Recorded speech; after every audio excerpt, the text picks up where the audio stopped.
I'll begin now. So,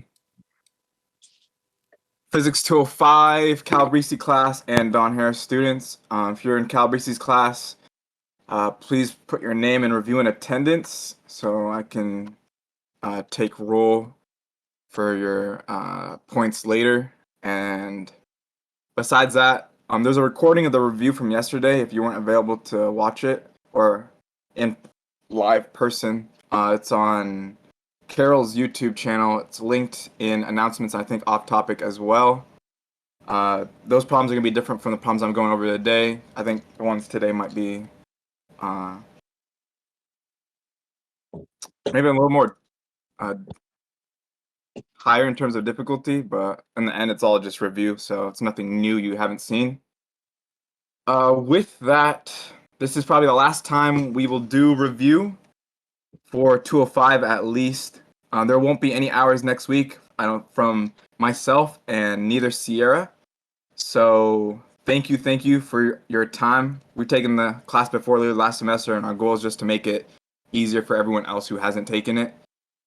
Better than what we had it as, because we didn't have past peers, and it was just like we had to make shit up on the fly and no references for labs. With that said, if you're gonna take 210, you'll have Sierra and I again, including the awesome Hannah as well. Our lab And partner. I'm gonna turn it over to them because they have a physics and engineering club introduction they just like to give. And after that, we'll start it. But yeah, they're the presidents of the physics and engineering club. If you guys want to take over. Sure. So me and Hannah and Dexter are starting up the physics and engineering club. And basically what our plan for the semester is to go on field trips, places like university labs, engineering places, NASA, stuff like that. Which is really good for networking and getting exposed to the fields that we're going to be working in someday. And then we also want to build stuff. This semester we're going to work on it, or I'm sorry, fall semester we're going to work on a lab for Calabrese with his optics tables. And that's we're going to take suggestion from everyone, so for whatever we want to do. Yeah, I don't know what else to say. I'm kind of busy, so. Yeah, so I guess bouncing off that, yeah, we're still in the everything's still in the works of exactly what we want to do, but those two things for sure is more concrete for next semester. Also, ideally we would like to do competitions for future semesters. So depending on how dedicated you are to the amount of time you put into the club, as well as what you want to get out of it, there's definitely greater and more opportunities to get out of it. We definitely are still taking suggestions, but that's kind of what we have going on now. I did put a form for if you're just interested in the club, as well as if you wanted a more leadership role in the club, you could fill that out, put that in the form. And if you had any suggestions of what you wanted to get out of the club, you're welcome to put that on there as well. I put the form in the off topic section, I think. So it just takes a couple minutes to fill out.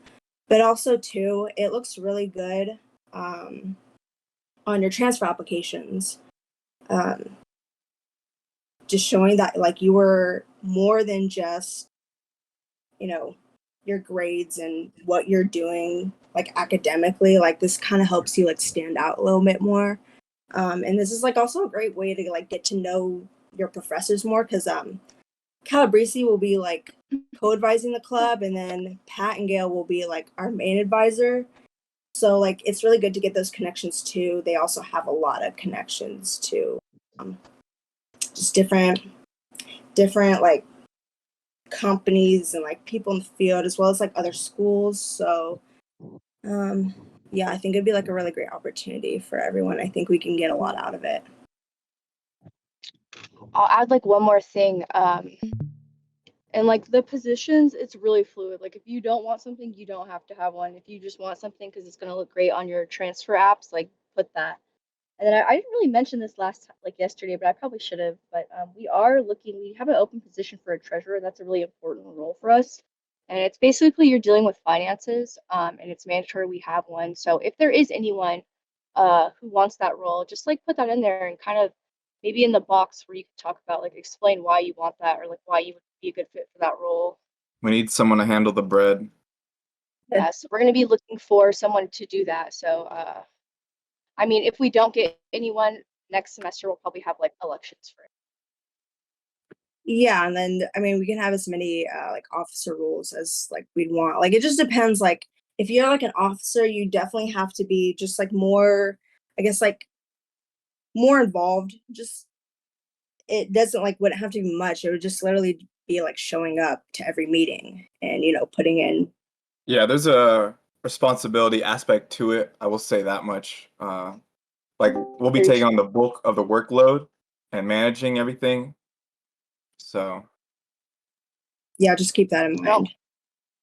I don't know if we mentioned me and Hannah will be co-presidents, and then Dexter will be the VP, vice president. Yeah. I think So yeah. all right, that's all you guys have. I think so. Awesome. Thank you, Hannah. Thank you, Sierra. And yeah, if you guys are interested, like they said, off topic, we'll have like a little fill out form, a Google Doc, and you can just check it out. And you can just talk to us in person about it. I'm sure we'll make speeches in your class because we've talked to Calabrese about it as well. But with that, I'm gonna begin. I'm gonna grab a problem. I'm gonna screenshot it. I'm gonna place it on this little whiteboard you see before you. And I'll give you like 5 minutes to take a look at it and try it on your own. Hopefully you try it on your own. I know a large majority of people yesterday just waited for me to start, and if you do that as well, I honestly don't care. So I'm taking homework problems that I like, and first one I'm starting with like a little somewhat of a warm-up. This is from the torque, some of the forces, some of the torques homework. Um, so I'll put it up here, give you like 5 minutes. And I'll also slap the screenshot in general in case you have an iPad or some other device in which you want to just take the image and place it in your notes instead of writing down all the words.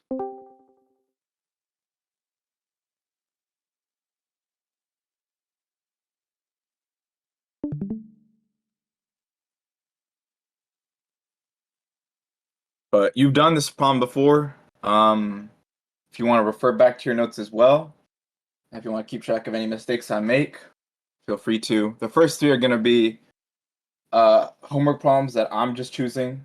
On our final, he chose a couple homework problems that he added.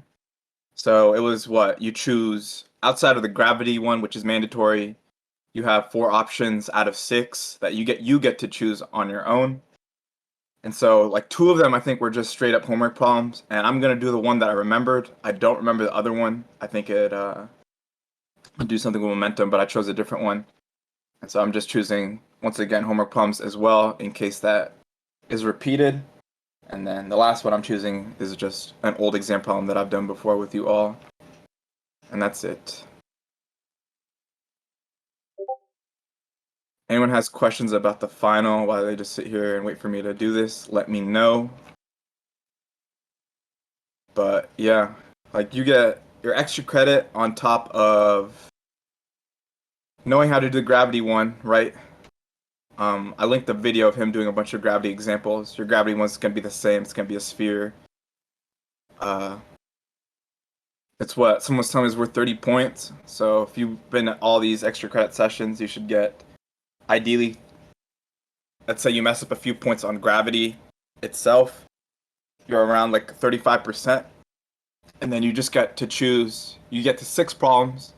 You choose which 4 you think you're gonna do really good on. Even if you start one, I wouldn't cross out the one that like you don't feel confident on until you've like taken an actual look at it, because all you're trying to do in my head is trying to just like gather as many points as I can. So if I don't know how to finish a problem, but I see like, oh, I know a lot about this and I can get like just build up little points on it, I'm gonna choose that versus one I'd be like, oh, I'm sort of confident on this, but I really don't know how to approach it. It's just trying to game the system of what I can gather. And that's it, honestly. So keep your options open.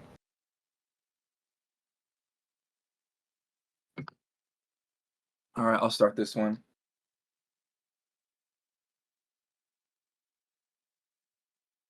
I'm gonna add the little question, but I was hoping at least people would draw little forces and torques on their own before I did so. So, question A, it asks, this shouldn't take long if you drew a little free body diagram on your own. Determine horizontal force exerted by bottom hinge on the gate. So I have a farm gate is 3 meters wide and 180 meters high, or 1.80 meters high, with hinges attached to the top and bottom. The guy wire makes an angle of 30 degrees with the top of the gate and is tightened by a turnbuckle with tension of 150 newtons. The mass of the gate is 40 kilograms. Positive is up and to the right. So there's a picture. Should be one of your old homeworks. And I'm just using this as a warm-up for torques and sewing forces. So first thing I'm going to do is just approaching this like an exam problem. I'm just drawing a picture to get as many points as possible of forces. I won't be looking at chat, so if people have something they need to say, let me know.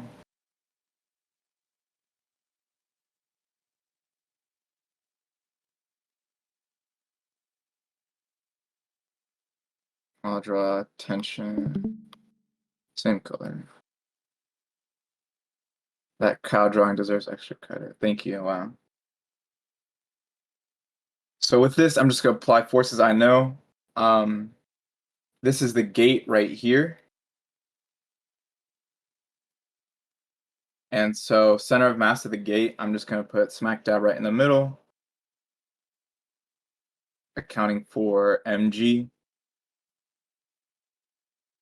And then these are the hinges right here in this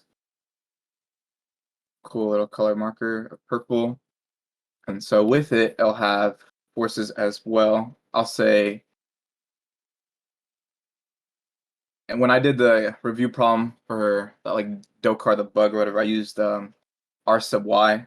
But since these are hinges, I'm going to say this is hinge, and then top, and the x direction, and then stemming from the same point, and say this is hinge, top, y direction, and then likewise for bottom, this is going to be h sub b bottom, y direction, and then I'll call this h sub b in the x direction. And just filling information I know, this is 150 newtons, and this is an angle of 30 degrees. So I'm just counting for information. I am gonna post like the solutions afterward, but for first three, they're homework, so you should have the same thing. And so determine horizontal force exerted by bottom hinge on the gate. I'm just approaching this as an exam problem, so whether or not I need this information at the moment, I'm just doing it. So some of the forces in the x direction. If positive is to the right, is up and to the right, that means I will have h sub bx plus h sub tx, and then minus I'll say tension T cosine of 30 degrees, right? Because that's what's right here. The x component of this. And it's not moving. So when it's set equal to mass acceleration in general, that's just 0. Y'all can see this clearly, right? H sub by.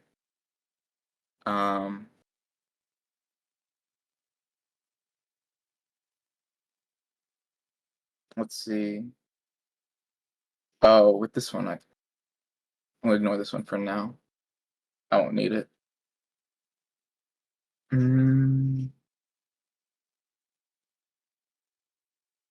Yeah, we'll ignore that. Summing torques, and if I want to know the force or the horizontal force exerted by the bottom hinge on the gate, let's see. I want to sum up my forces from the upper hinge because I don't know what these are, right? These are currently question marks. And so if it's unknown, I'm trying to solve when I'm like summing up my torques, I'm choosing a pivot point that gets rid of those unknowns. So I'm choosing this to be my pivot point for the moment. And so I sum these torques from the upper hinge. I'll clarify that here.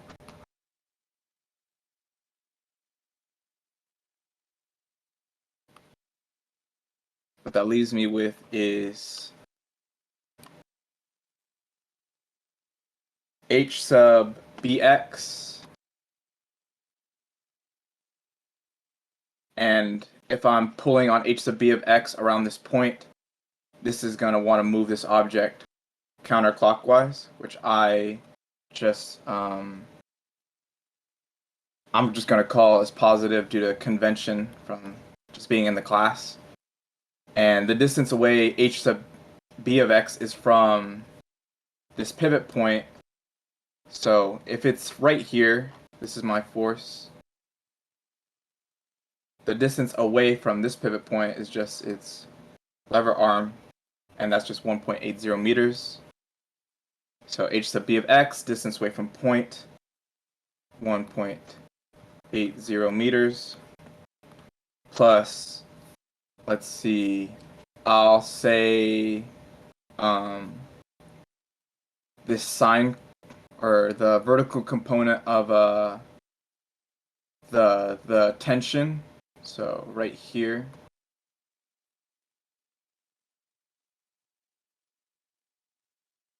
And that'll be, well, just tension and then sine 30 degrees, and then its distance away. If I look over once again at this picture, if I'm trying to find this distance away right here as well, these are the same, and I see that's 3 meters. So top of the gate from this point is 3 meters. Going over here, I'm going to add that. So 3.00 meters. And if I look over at the y component or x component of this tension, I see that it goes straight through the pivot point. So if I were to just take this and extend it all the way down, it goes straight to the pivot point, and so that tells me that it has no lever arm extending from the pivot point because the force is applied directly to the pivot point. And so with that, I don't need to account for that one. And so all I need left is mg and its distance away from the pivot point. And if mg is pulling downward, that's going to go clockwise with respect to the pivot point. And so I'm going to write minus mg, the force, and I just need the lever arm, the distance away. What I can do is I can just take mg, and if I were to extend this force line upward, I can see that now it's made a 90-degree angle with a lever arm over here, and that's just half the length of the little cow gate, and so that's just 1.50 meters. I'll do the same thing over here just to be super thorough in case people don't see it. Here's MG, going straight down. And so if I was like, oh, what's the distance? What's its lever arm? If this is just F, I need R. So I can take this, extend it upward, take pivot point, extend it to the left or turn to the right. I have the 90-degree angle. That's the whole, torque is the cross product. And a cross product is just saying it's the perpendicular vectors. Perpendicular is the 90 degrees. So that's all I'm doing there.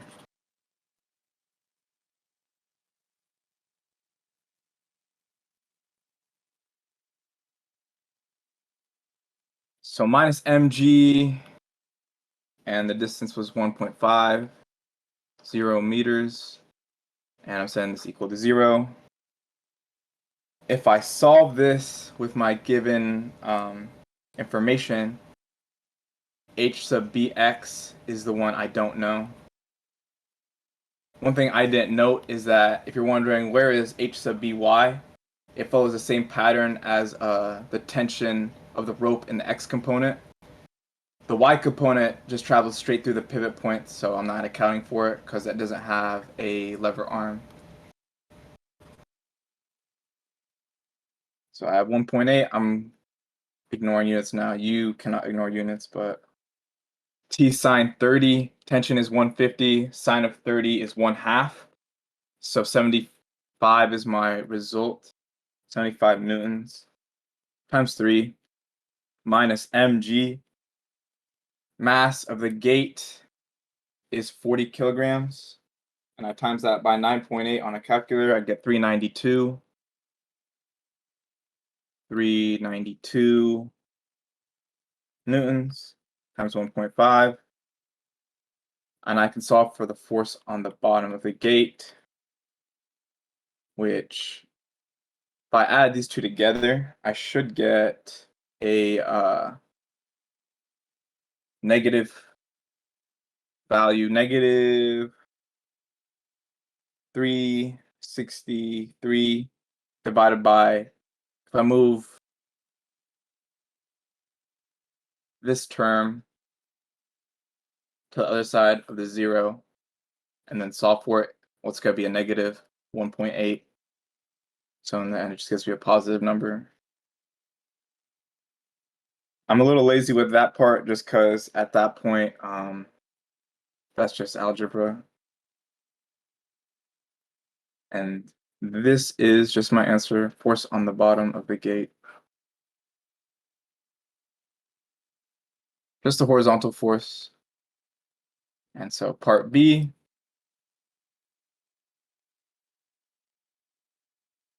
this one's pretty simple. It says determine horizontal force exerted by upper hinge. So determine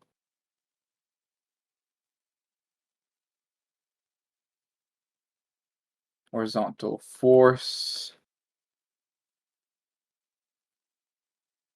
exerted by upper hinge. Once again, if you drew the free body diagram, this shouldn't be too difficult. Horizontal force of upper hinge. I'm going to just take this same equation, write it down here, and you'll notice there's only one unknown.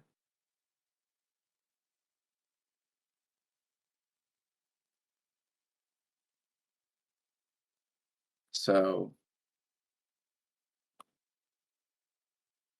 h sub bx, which I just solved for, h sub tx, which is my goal, t cosine of 30, tensions given, and just plugging information.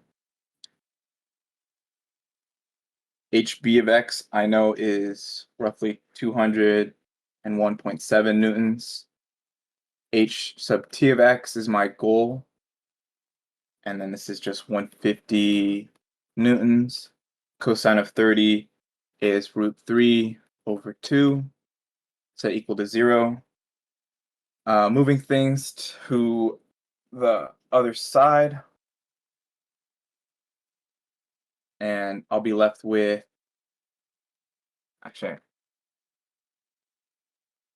h sub t x, and it's going to be a negative value of 71.796 newtons.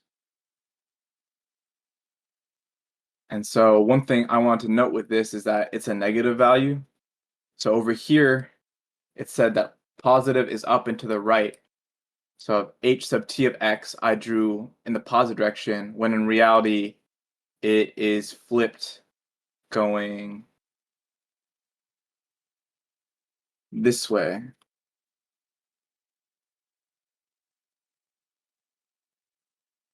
So the picture is just a general idea. It is not fact. It's just something for me to establish this with. Summing forces, summing torques. And with that, I'll just go through this whole homework problem, I guess. I think I only really wanted to do A, B, and C, or A, B, and D. This one is pretty simple. It says determine combined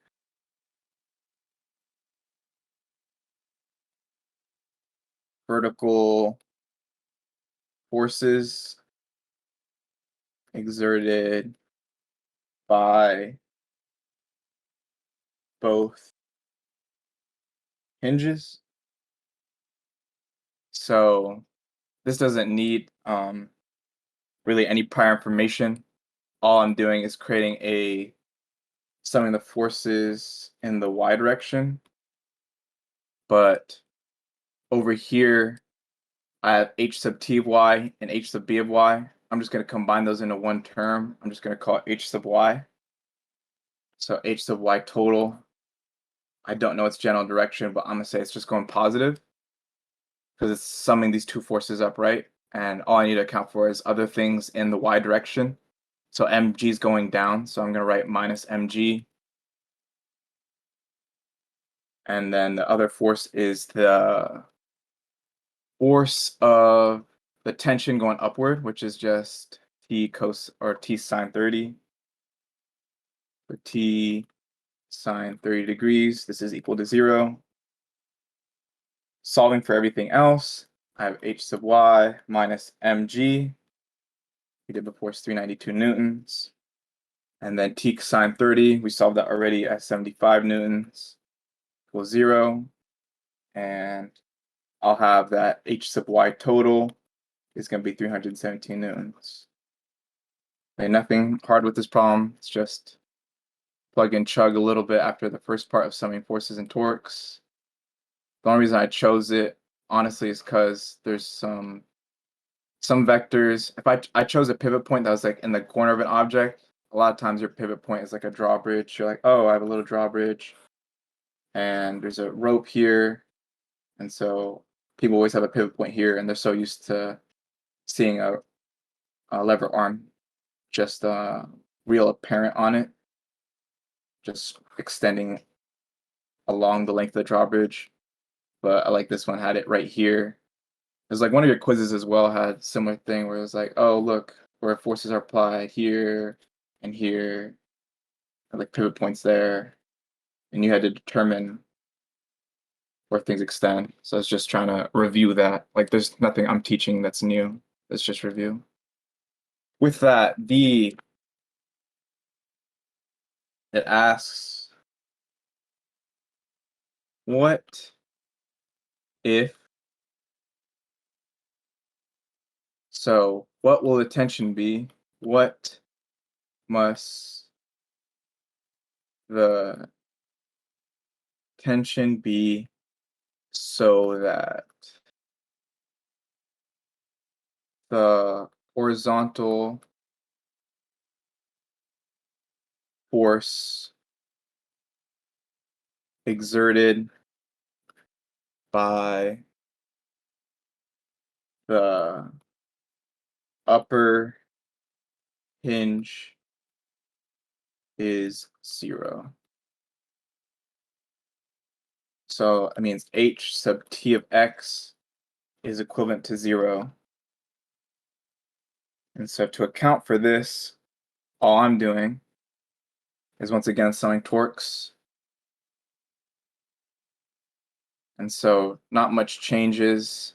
Let's say, I wish I was able to show both.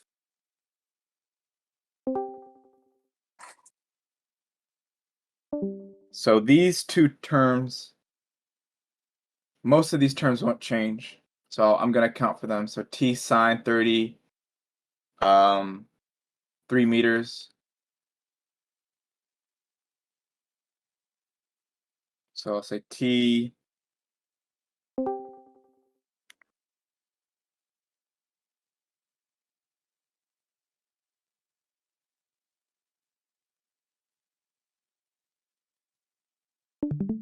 Another term was the mg term. That doesn't change. What? Hey, whoever joined, can you mute your mic? Gross. You're just drinking water with the ball. Now it's wet. Hold on. All right, cool.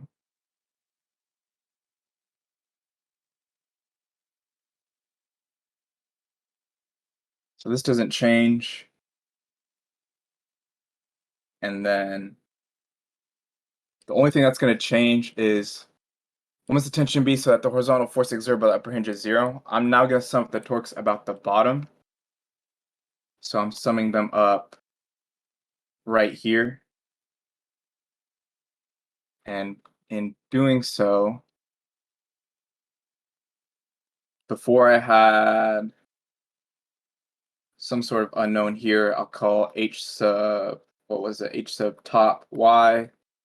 And then there's 2 down here as well. This was h sub bottom in the x direction. And this was h sub top in the y direction, or bottom in the y direction. And over here, there was h sub top in x direction. This is my pivot point. Forces extending from it are going to go straight to 0. So this one doesn't matter. This one doesn't matter. This one extends directly downward into it. That doesn't matter. Then h sub t of x, if I look at my equation, I want that force to be 0. So that force doesn't matter as well.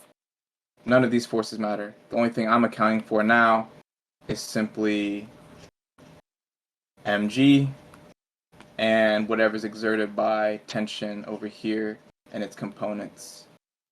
So that's why the only thing I'm writing down is going to be t sine of 30, 3 meters, because this is tension right here and its distance from this point. It's again just drawing the picture. If this right here is my t sine 30 degrees, I extend it all the way downward. I can see that if this is my pivot point, lever arm extends perpendicular to it. That's just 3 meters. So that's why these two terms are associated with each other. T sine 30, 3 meters. Sorry, this is really repetitive. I just got to hammer this home. mg, once again, you can see as well, it splits down half this lever arm, so that's 1.5 meters. And the only term left is going to be t cosine of 30. So t cosine 30, and that's just going to be, if I, on the same picture, get rid of these guys since they don't matter. Here's pivot point. T cosine 30 is just a horizontal component of this tension. Once again, here's the lever arm going right here, perpendicular with it, and that's just 1.80 degrees, 1.80 meters.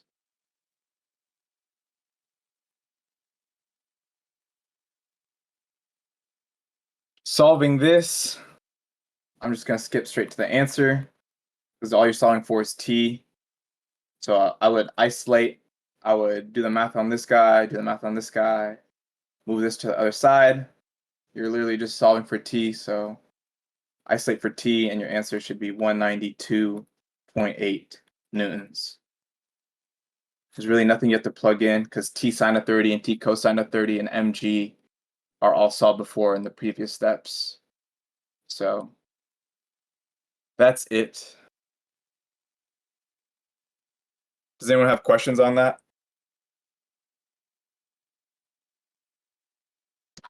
Why did HTX cancel if we move to the pivot point? HTX cancel because it says what is the force exerted by the upper hinge if the upper hinge is 0. Oh, okay. So h sub t of x is 0. So there's no force there. And so if we have tension, it's just r times f. And for that, it's r times h of t of x. And this term's 0. Whole thing's just 0. Okay, thank you. Yeah. Anyone else?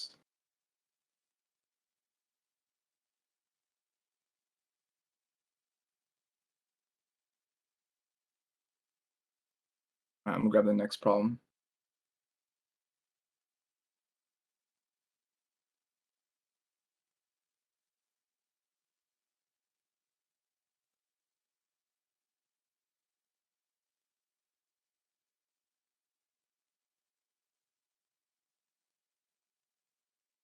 So once again from homework, this one's from the buoyancy chapter. I'll draw the little picture that the homework provided, but the rest is there. Once again, I'll give you 5 minutes to like do it. And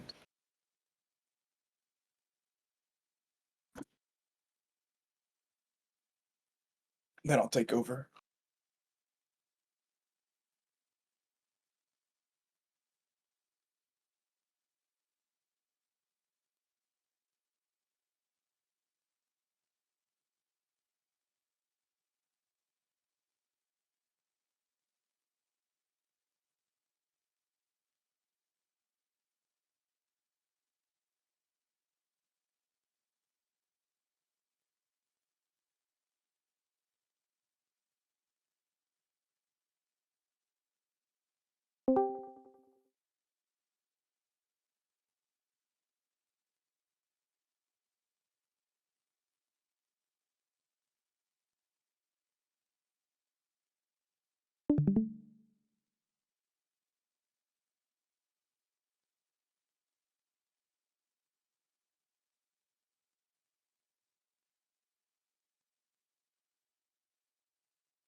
What's the envelope of the balloon? Like, what is? I have no idea. There's a whole old homework problem, so I mean, one of you on your notes has got to have this. Wouldn't the envelope okay. of the balloon be the weight of the balloon itself, like the rubber? Oh, yeah, maybe. I don't know. 20 of you, other you people have done this, so someone, if you know, let me know.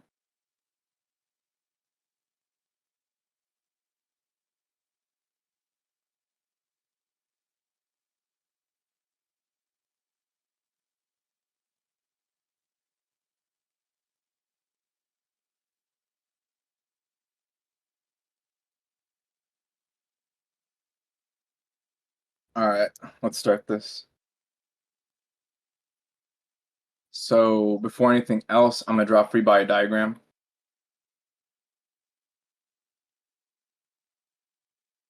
And downward, I'm gonna have mass of balloon times gravity. And then also going downward, I'm gonna have mass of helium times gravity. Then also going downward, I'm gonna have mass of the string times gravity. And the only thing pushing upward is just gonna be buoyant force. And so first thing I'm gonna do is buoyant force. Just writing this, if I had all these terms on one side, it'd be buoyant force minus mvg minus mass of helium times gravity minus msg equals 0. So I'm just going to move all these terms to the other side of it, and I'll have mass of balloon times gravity plus mass of helium times gravity plus mass of the string times gravity.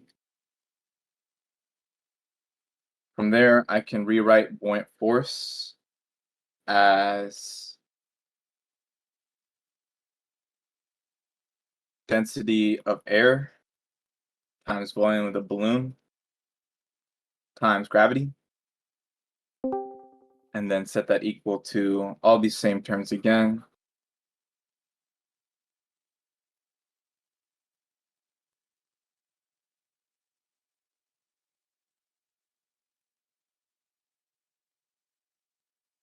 Just for people might remember, this is just volume displaced by the density of whatever it is. So air is being displaced by the amount that the volume is, and times gravity, that's just the buoyant force. Going from here, I can see that gravity cancels out on each one. So density air, volume balloon equals mass balloon plus mass helium plus mass of the string. And then I'm just plugging in what I know, and I'm gonna solve. Well, if I want the height of the string, I'm gonna set all these terms equal to mass of string and then work from there. So let's say I move this over here now, and I leave mass of string out on the outside. Density of air, I think it's in your textbook or was either given this problem, but 1.29 kilograms per meters cubed. Volume of balloon, if it's just spherical with its given radius, it's going to be just 4/3 pi r cubed, and then all these other terms. From there, I can plug everything in. So I'll have over here 1.29 kilogram meters cubed, 4/3 pi. The radius I'm given is 0.402 meters, cubing that, minus mass of the balloon, 0.290 kilograms, minus mass of the helium. This one, I'm gonna have to do the same way I wrote it for density of air times volume. I'll need density of helium, which is going to be 0.179 kilograms meters cubed. And volume of that helium that's in the balloon is the same volume of the balloon, so that's going to be 4/3 pi r cubed.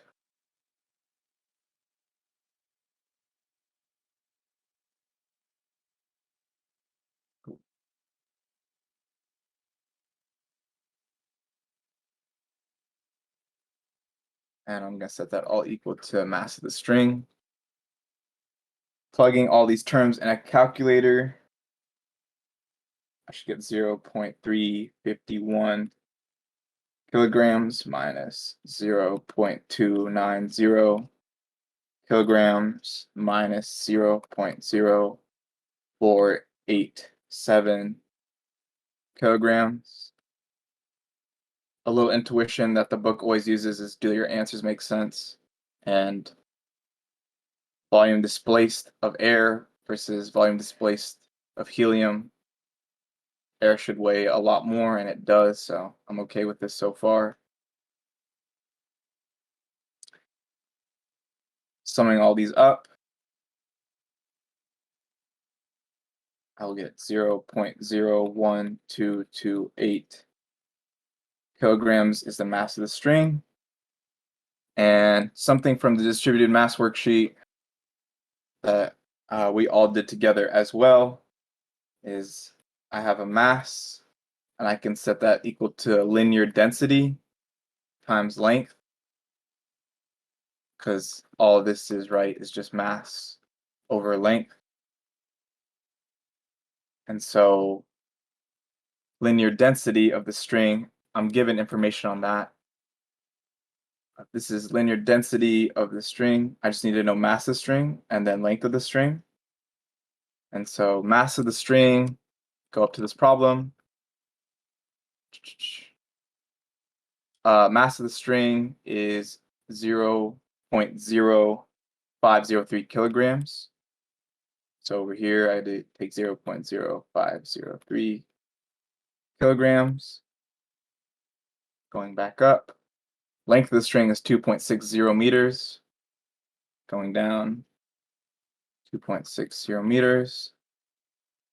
And so I have m sub s, which I just solved for, as 0.01228 kilograms equals lambda sub s, which is just all this,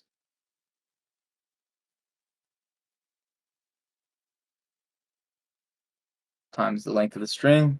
And I just isolate for L by dividing or multiplying by reciprocal, whichever you're comfortable with.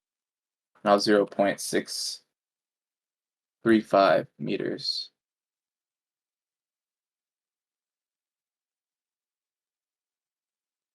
And that L is the H that I'm trying to solve for.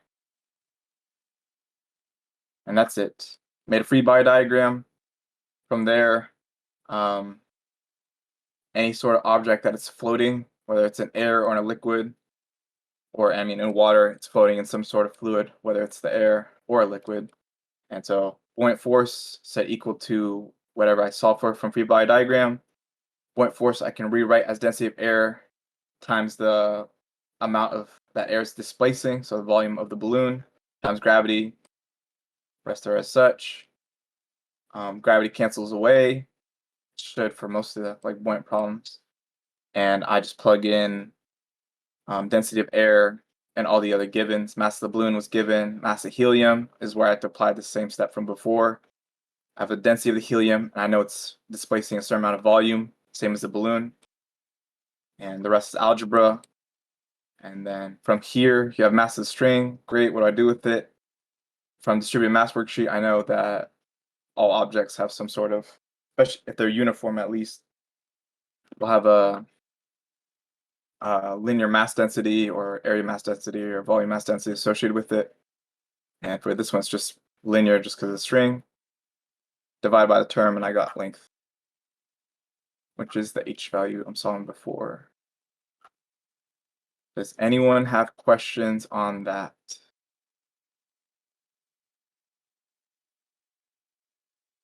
I am not reading chat because I have two screens where I'm strictly just streaming one end and then writing on the other. So if you have something, speak up.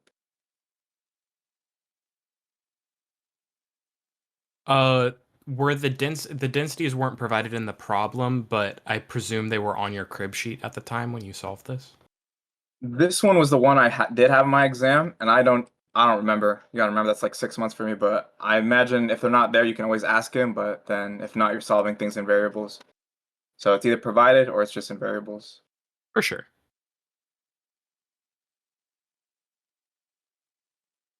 All right, I'll get the next one.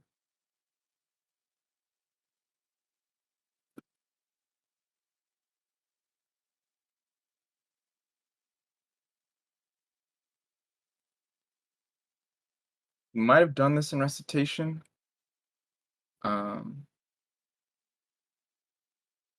So let's see how much you can recall.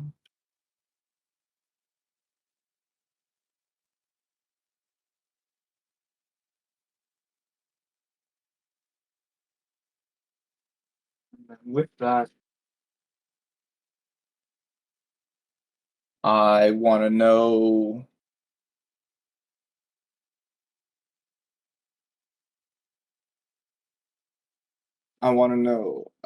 magnitude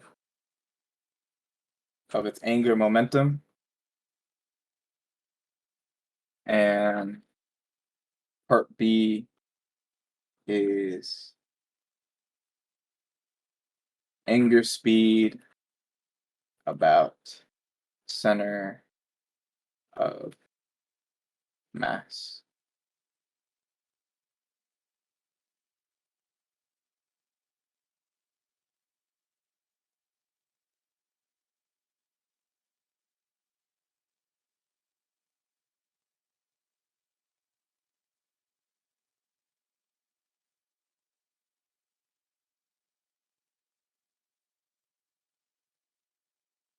The little picture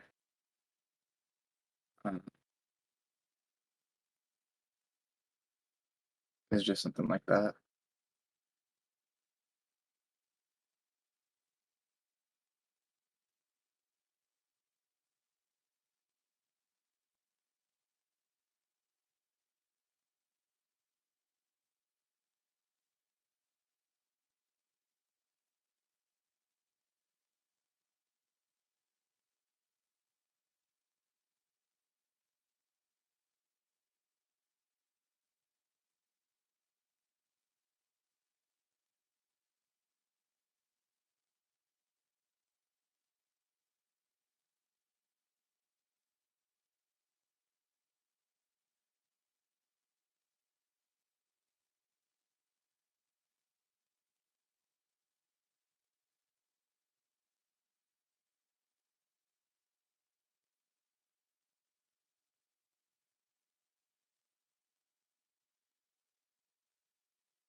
So I have a puck of mass 80 grams and radius 3.70 centimeters, slides along air table at speed 1.50 meters per second. It makes a glancing collision with a second puck radius 6.0 centimeters and mass 100 grams, such that their rims just touch. And the pucks stick together and spin post-collision. If you went to review, you saw something like this similar. And I want to know the magnitude of the angular momentum and then angular speed about the center of mass. So first thing I want to do is draw a picture. I know initially it looks like this, and that's literally all I'm given. And what I did before with the exam problem was I drew pictures as well. So I'm going to start with the before. And it's just going to be same picture.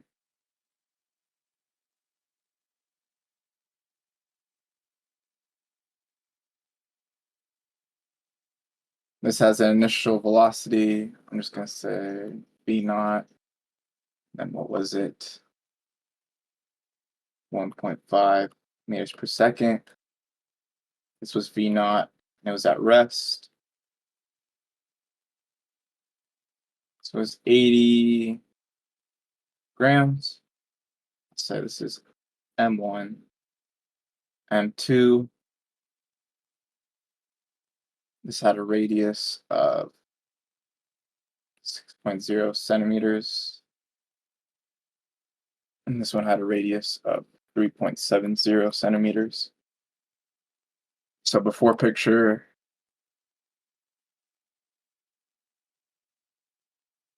and then say at instant of collision.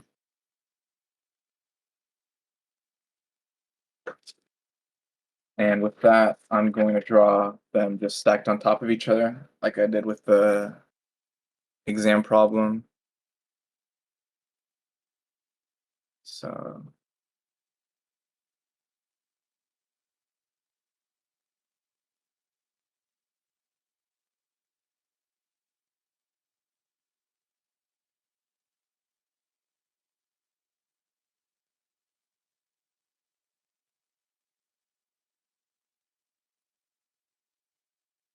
and then afterward,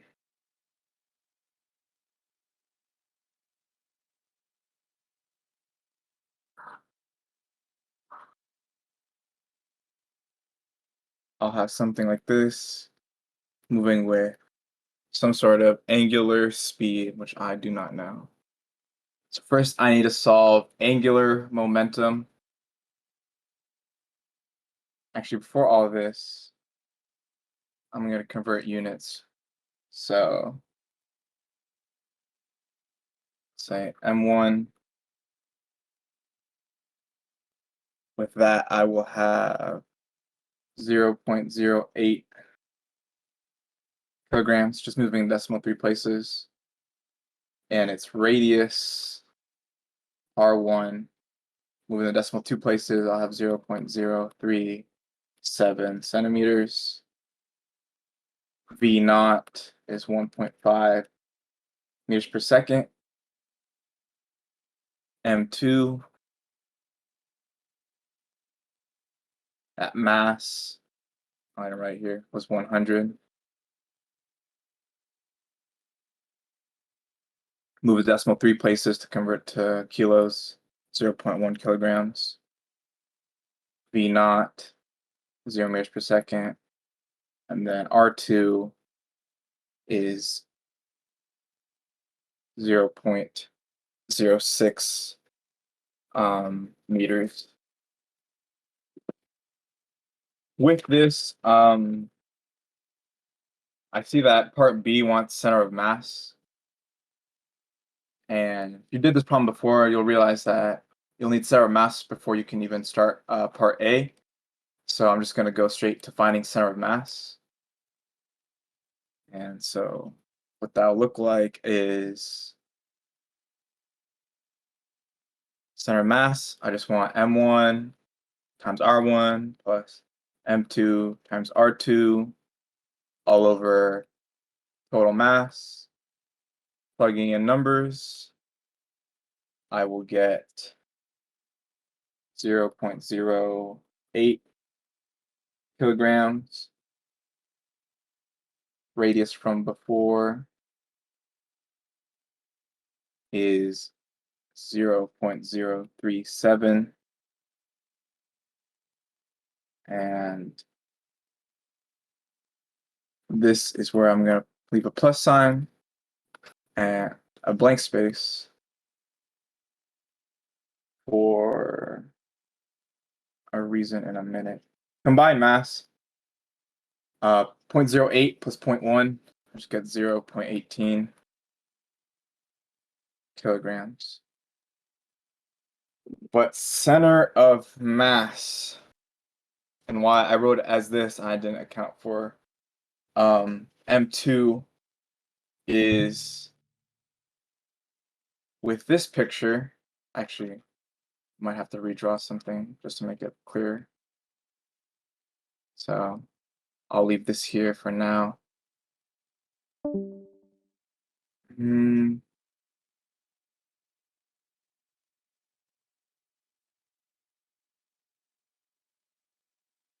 Damn, all right, let's do this. This is mass 1. That's mass 2. There's the center. And this is the path this object is taking as V naught. And the distance between them is R. Here's an angle that the V naught moving horizontal makes with the distance R. At the instant these two objects are on top of each other, if this line were to extend straight, boop, boop, boop, boop, boop, boop, it's finally hit the top of this object.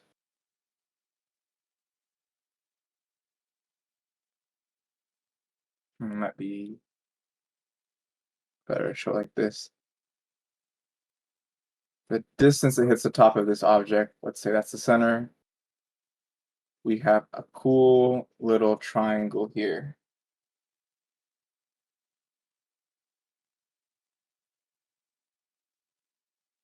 And all I'm doing now is just accounting for that. So this radius from before, what was it? Oh, 0.037. That's not centimeters.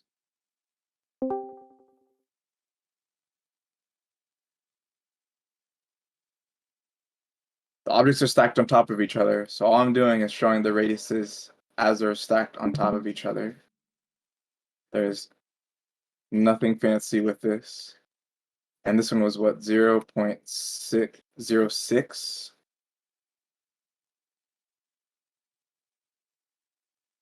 So that's the distance from this object's center of mass in the middle to the other object's center of mass off to the side. And with this, once the two objects stick on top of each other, they're going to have a new center of mass. And so at the moment, this one's smack dab in the middle, this one's smack dab in the middle. When they're combined, new center of mass that I'm just going to say somewhere right here, question mark. That's new center of mass. And all I'm doing is trying to account for that. So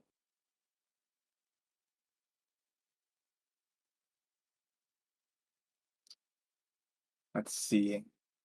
How do I explain this? This R is the distance an object is from its pivot point, right? For like center of mass. Like when you saw that wrench in that demo being like flung around, you saw like, oh, different points from where it's like center of mass is, it will like oscillate or move in different manners.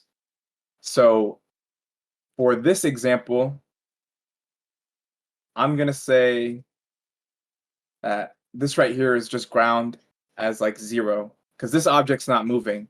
The only object that it's moving is M1, right? So M1 is an object that has an R distance away from a center of mass. M2 doesn't have any distance away from any center of mass, like an R2 vector. It's literally the object that's at standstill, and I'm doing everything with respect to M2. So why I write 0.08 kilograms, that's just M1. R1 is the distance that's between M1 center of mass right here, M1 center of mass to M2 center of mass. So I'm just going to write 0.037 plus 0.06, and that's all meters. Does that make sense to everyone? I had a before picture, after picture, incident collision. I took this guy, I expanded down here. I was like, okay, here's this center of mass, here's this center of mass. I'm just going to draw the radiuses in between them, and I get the total distance that M1 is away from the center of mass of M2. Because M2 is at rest. It's not being rotated about any sort of pivot point. I'm calling M2 the center of mass as the pivot point, because that's how it moves post-collision over here, right? And so this distance of M1 from M2 is just adding the two radiuses. This is R1 plus R2. I completely ignored this term because M2, I'm calling R2, this is the distance from the pivot point, I'm calling R2 0 because R2 is with respect to the pivot point of this combined system is rotating around. Does this make sense to everyone? Like thumbs in the chat or something. It's a homework problem you did, but I am quite unsure where everyone stands with this. Because R is just distance from pivot point. So that's center of mass, new center of mass, combining them.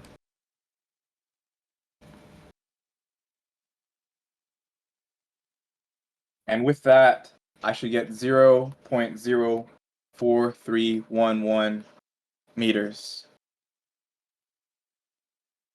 And so if I take my cool little picture, once again, stacking them on top of each other,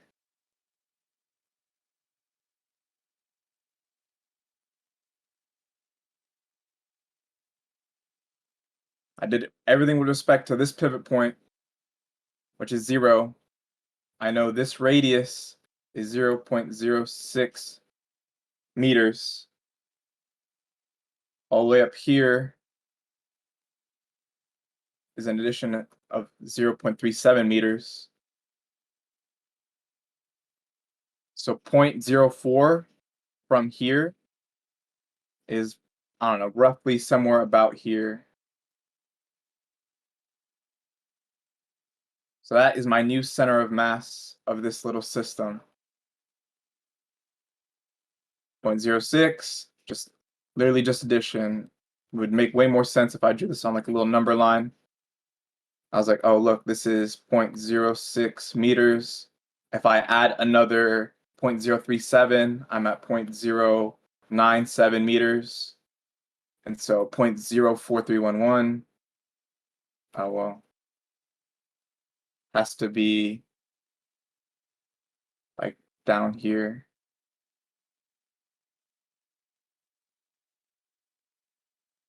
Because this is the full radius length.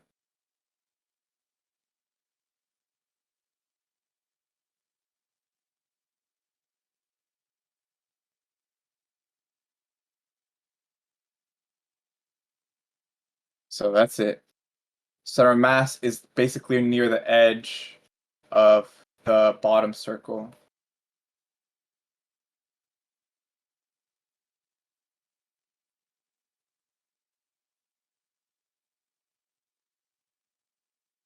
So I have center of mass, long-winded explanation just to show this, because a lot of the problems were like this. And from there, I can just straight up use this formula now. Magnitude of momentum. I think in the book it's just R cross linear momentum, right? And with all the information I know, the only object that's moving that has linear momentum is M1, because M2, its initial velocity is 0, so I don't even care about that term. So doing this, I would have M1 and then V naught of M1 all multiplied by now radius of the radius of number 1, and then all I'm doing is angular momentum about its new center of mass, right? This is new center of mass. Before it was this, new center of mass. Whole reason we're finding new center of mass. And to get this point, I need to know what this extra additional stuff is right here. And so that would be just a 0.06 meters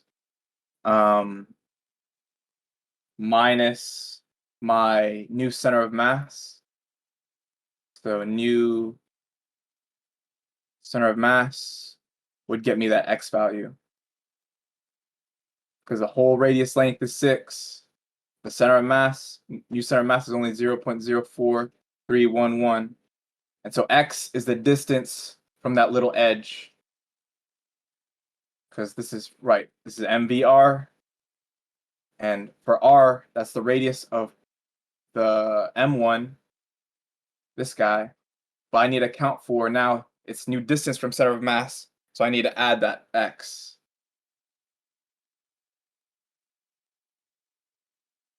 I'm so scared. There's like just people out there with confused looks on their face. So new center.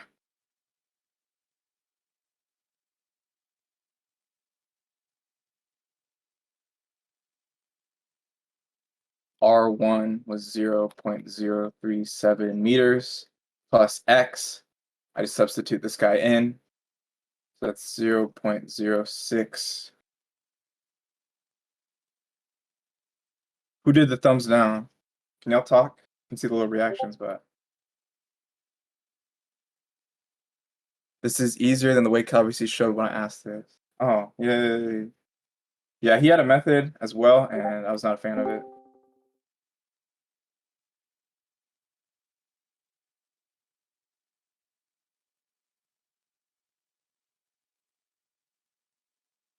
I don't know what no way means, Amelia.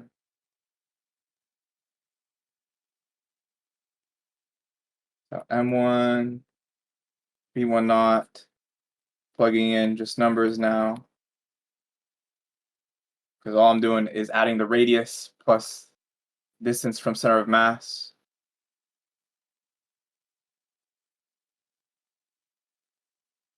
.169 meters. M1 is 0.08 kilograms. M2 is 1.50 meters per second. And this sums up to be 0.539 meters. And I'm left with 0.006468 kilogram meters per second. Kilogram meters squares per second. And that's it. Long-winded explanation to get center of mass. Like, I drew a lot of pictures. If you see my like homework solutions that I'm gonna post, I don't show nearly as much. But I need to hammer home that it had initial center of mass, which I did everything with respect to. Once they hit each other, they have a new center of mass. And as you saw with those little wrenches flying around the room and whatever bullshit, that new center of mass is where this object's gonna be rotating from. And so I need to account for that. And this MVR, this R is the distance from that center of mass. So it's going to be 0.037. And I'm just subtracting this little bit, or whichever one you called ground. And that is part A. B, angular speed, or with this, I know that there's no external torque being applied, so angular momentum's conserved. So change in angular momentum is going to be 0. That lets me say that L initial equals L final. From here, I know L is equivalent to I center of mass times omega. And then I need to account for that I center of mass is going to be total inertia. Because I can't just take two disks and add them together. They have a new pivot point rotation. So for each puck, each one of these little ice pucks, I'm gonna have its initial inertia center of mass, and then I need to apply parallel axis theorem since the rotation point has been shifted. So for puck 1, I'll have just a disk as it is. These values don't really change. And then I'll have M1, and then I'll have R1 plus this H term. This is distance from the new pivot point, right? So R plus distance from center of mass. And that's all squared. I actually found that distance from before right here. So that's why this is a nice value to just keep around. It's radius 1 plus x, right? Radius 1 plus x. So just plugging in numbers. M1 was 0.08 kilos. R2 was 0.037 meters squared. M1, that doesn't change. I could honestly have factored this out and I think about it. R1, whatever the value was from above, 0.0539 meters. That's all squared.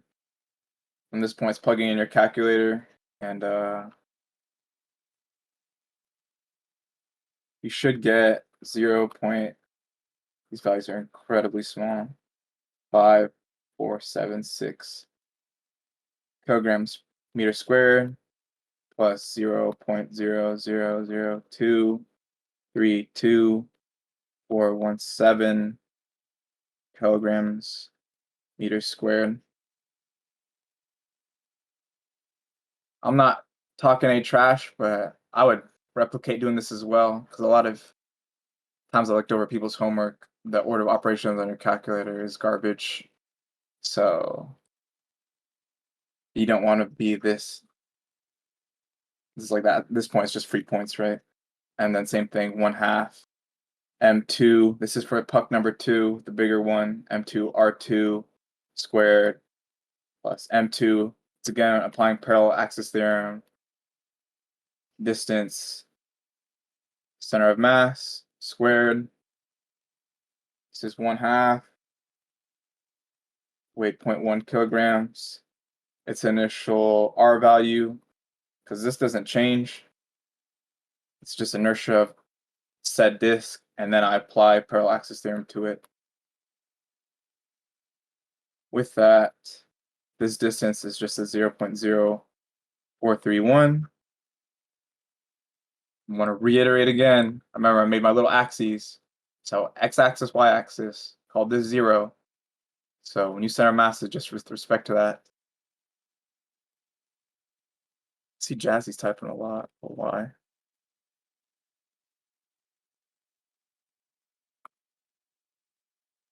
And with this, I'll get 0.00018. At this point, I'm ignoring units. I'll throw them all at the end. And so this is kilograms meter squared. And so what this looks like is I had angular momentum. And if you're wondering where the hell that is, I wrote this. This is conserved. Part A, we solve for it. So this value is known. I set this equal to I total times angular speed. This is a known value. I total, I'm just adding I puck 1 plus I puck 2 all times angular speed. Solving for angular speed, basically adding this plus this plus this plus this. So adding all these terms together, just addition. And then dividing that by the answer from part A, and I'll get 9.913 radians per second. And that's it. Does anyone have questions on this one?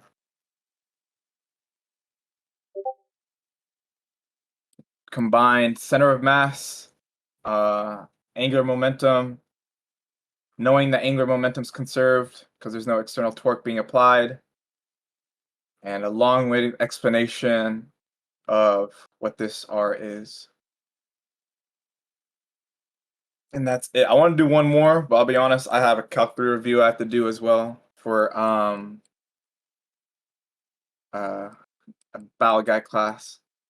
So when I post the solutions for this, you're going to see one last exam problem, and it's going to be a block that's compressed against a spring, and that's launched. It goes up a ramp, and the ramp has friction. That was exam 3. I remember doing it on the board, and there was a lot of confused looks. I want to do that one again. Sadly, I do not have the time, but 2 hours and 30 minutes over the weekend. Hopefully, all of this was helpful. I'm gonna post all the solutions in. I would recommend doing the block again because that involves friction, problems using a spring, and then also conservation of energy. So if you have the time, at least review that. I wanted to review that, but I wasn't able to. Everything else, though, I'm happy with. What's your question, Jazzy? Unmute, unmute, unmute. I get confused for when parallel axis theorem is and isn't applicable. Do you have a specific example? Or if anyone knows the answer to that question, feel free to chime in. Doesn't just have to do with where your pivot is. Like, that's the only time I can think it's applicable is if the pivot moves from, the center of mass. Yeah. Anytime I move the pivot point, I use parallel axis theorem. So each one of these I did. I wrote them as distant center of mass and then distant center of mass. And that was it. So I'm unsure. You guys can talk, I don't think I've have all you muted.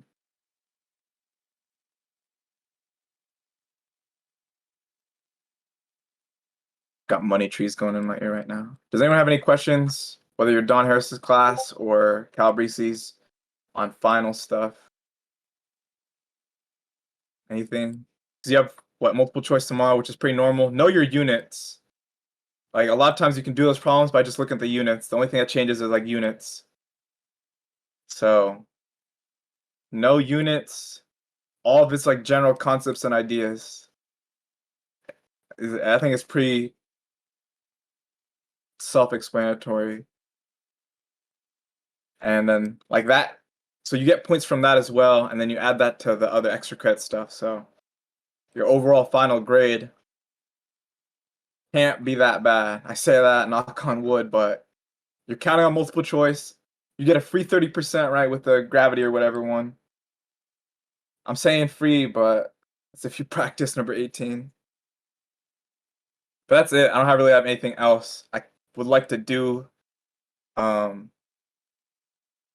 spring problem on a block going up a friction surface, but I don't have the time. I gotta help Battle Guy Cal 3 kids.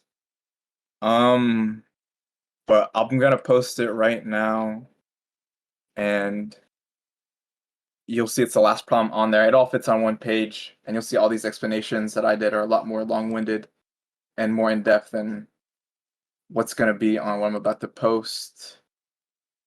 And it is gonna be an announcement right now, and you have access to that. And so it's all there. That's it. Just look at the last page, page 7. Just do the problem. I don't know if it's gonna be needed. I did one problem for my final, and then the rest, that's it.